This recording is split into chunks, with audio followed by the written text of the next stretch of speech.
નમસ્કાર. ચાલો આજે એક એવી જગ્યાની વાત કરીએ જે આપણી આસપાસ જ છે, પણ કદાચ આપણે એના મૂલ્યને એટલું સમજતા નથી.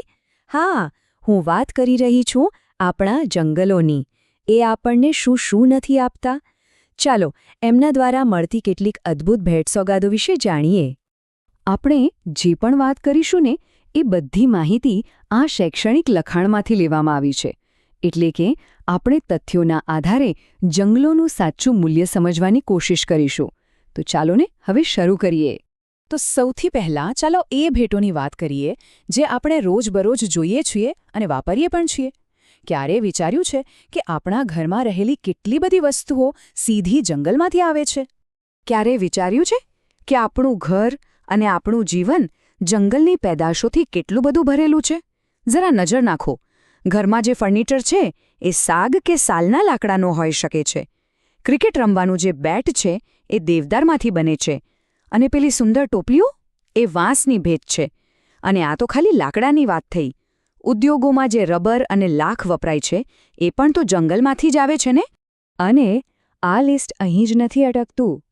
પરંપરાગત અને ઔષધીય પેદાશો પણ તો છે જ. જેમ કે પ્રસંગોમાં વપરાતી ખાખરાના પાનની પેલી પતરાળીઓ એ પણ જંગલની જ દેન છે. અને એની સાથે સાથે આમળા અને હરડે જેવી વસ્તુઓ જે આપણા સ્વાસ્થ્ય માટે ખૂબ જ સારી છે એ પણ આપણને ત્યાંથી જ મળે છે. તો ભૌતિક વસ્તુઓની વાત તો આપણે કરી, પણ હવે જંગલોની એક બીજી ખૂબ જ મહત્વપૂર્ણ ભૂમિકાને સમજીએ, જે છે એક કુદરતી દવાખાના તરીકેની. આ કોઈ નવી વાત નથી. આપણો અને જંગલોનો આ સંબંધ સદીઓ જૂનો છે. આ નાતો માત્ર જરૂરિયાતનો નથી, પણ સ્વાસ્થ્ય અને ઉપચારનો પણ છે. એમ કહી શકાય કે જંગલો ખરેખર એક જીવંત ઔષધાલય છે. આ કોષ્ટક પર એક નજર નાખો. આ તો જાણે કુદરતનું પોતાનું મેડિકલ સ્ટોર છે. જુઓ, સર્પગંધા જેવી વનસ્પતિ હાઈ બ્લડ પ્રેશરને કાબૂમાં રાખવામાં મદદ કરે છે. અને તુલસી એ તો આપણા સૌના ઘરમાં હોય જ છે. શરદી ખાંસી માટે તો રામબાણ ઇલાજ છે. એટલું જ નહીં, અર્જુન સાદર જેવી ઔષધિ હૃદયના રોગોની સારવારમાં પણ વપરાય છે. અને આ તો બસ અમુક જ નામ છે. લિસ્ટ તો ઘણું લાંબુ છે. ઓકે, તો અત્યાર સુધી આપણે એ ફાયદાઓ જોયા જે આપણને સીધા મળે છે. પણ હવે ચાલો જંગલોના એ વિશાળ વૈશ્વિક યોગદાનને સમજીએ જે આખા ગ્રહના સ્વાસ્થ્ય માટે કેટલું જરૂરી છે. જંગલોને ઘણીવાર પૃથ્વીના ફેફસા કહેવામાં આવે છે. પણ કેમ? કારણ એકદમ સીધું ને સરળ છે. એ આપણને શ્વાસ લેવા માટે શુદ્ધ હવા આપે છે. ખબર છે, જંગલો એકદમ મોટા નેચરલ એર પ્યુરિફાયર જેવું કામ કરે છે. એ શું કરે? એ આપણને શ્વાસ લેવા માટે સૌથી જરૂરી વસ્તુ એટલે કે ઓક્સિજન આપે છે. અને બદલામાં વાતાવરણમાંથી જે હાનિકારક કાર્બન ડાયોક્સાઇડ છે એને શોષી લે છે. આનાથી ગ્લોબલ વોર્મિંગની અસર પણ ઓછી થાય છે. અને હા, વાત અહીં પૂરી નથી થતી.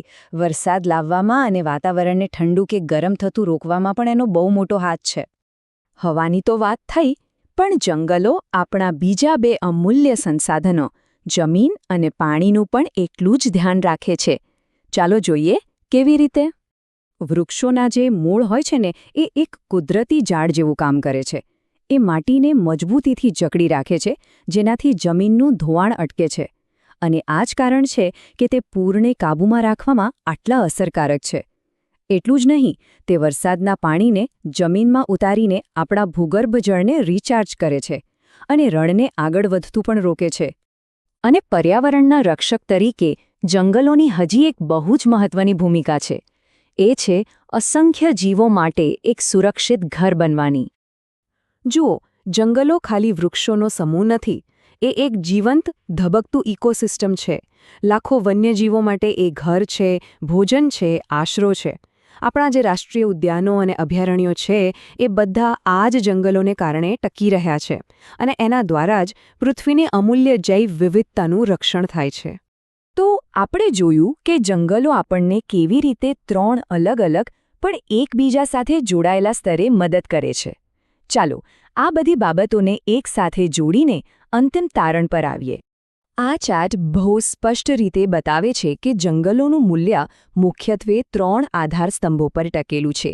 એક, આપણી રોજિંદી વસ્તુઓ. બીજું, આપણું સ્વાસ્થ્ય. અને ત્રીજું, આપણા ગ્રહનું પર્યાવરણીય સંતુલન. અને આ ત્રણેય એક સરખા જ મહત્વપૂર્ણ છે. આટલું બધું જાણ્યા પછી એક સવાલ મનમાં જરૂર આવે. શું જંગલો ફક્ત આપણા ઉપયોગ માટેની વસ્તુ છે કે પછી એનું મૂલ્ય એના કરતાં ઘણું વધારે છે? આના પર વિચારવા જેવું ખરું? તો આ જ છે આખી વાતનો સાર. જંગલો આપણને ખાલી ભેટો નથી આપતા. સાચું કહું તો એ પોતે જ એક સૌથી મોટી ભેટ છે. એ માત્ર એક સાધન નથી, એ તો જીવનનો સ્ત્રોત છે, એનો આધાર છે. એટલે એમની સુરક્ષા કરવી એ માત્ર કોઈ નૈતિક જવાબદારી નથી, પણ આપણા પોતાના અસ્તિત્વ માટે પણ એટલું જ જરૂરી છે.